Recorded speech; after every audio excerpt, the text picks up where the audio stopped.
Rest and spread are important syntaxes to know. Now I want to dive into another important feature, and that is destructuring. Now let me comment out this code down there, and let's begin with object destructuring. I got my person object, and now let's say we have some code where I only need the name.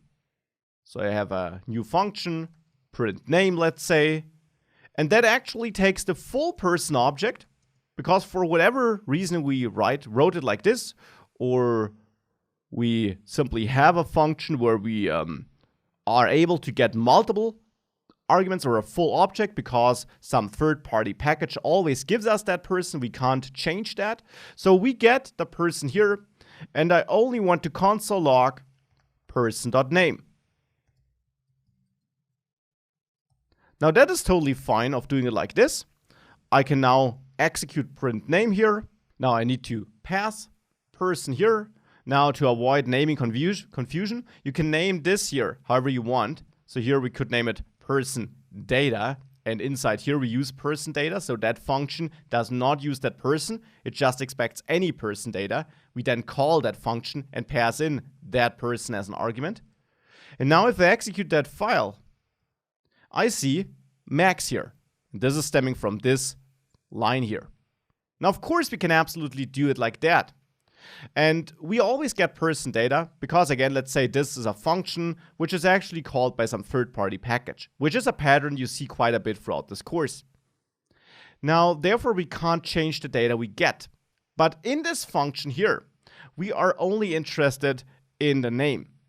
We can then use a syntax or a feature called object destructuring, where we add curly braces here in the argument list, and we then specify the property of the incoming object we are interested in, name. That is this property we have here. Then this will be pulled out of the incoming object, the other properties will be dropped for this function, and it will be stored in a variable named name, which we then can use in there. So now if I execute this again, I also see max. But now we're using this destructuring syntax. And we can pull out the age too if you wanted to, or the greet function. So that all works, and that is just a syntax we can use that allows us to write a bit of a more understandable code where we are very clear about what we need from the incoming object, and which then gets stored in a local variable that we can just use in this function. And you can, of course, not just use destructuring inside of a function.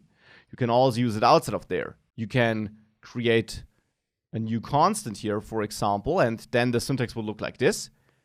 Curly braces equals person. Curly braces on the left side of the equal sign are something we don't see that often in JavaScript because typically it's wrong, but for destructuring it's correct. And then here we can have the name and the age, and this will create two new constants which hold the values stored in name and age. So these names here have to match the property names of the person. And now we can console log name and age like this. If I now re-execute that file, this output here is coming from this console log, and the values we're outputting here are retrieved via object destructuring. Now there's also not just object destructuring, you can also destructure arrays.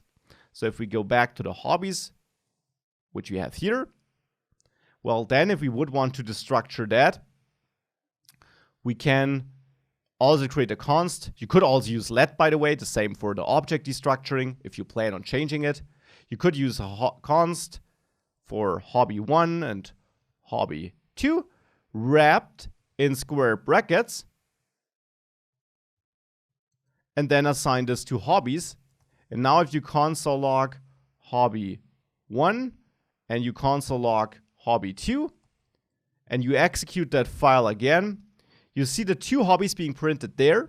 Please note there are no square brackets around them in the console log because we're not logging an array here. We are logging two individual values which we got via array destructuring.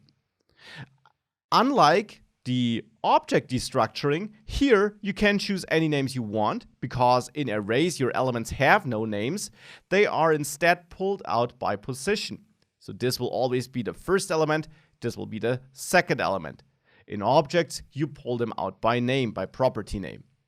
So that is destructuring. And this is also something used in this course. It simply allows us to access elements in objects or arrays quickly by their name or position and to drop, and that does not mean delete. They're not getting deleted. They're just not used in our function or whatever we're writing.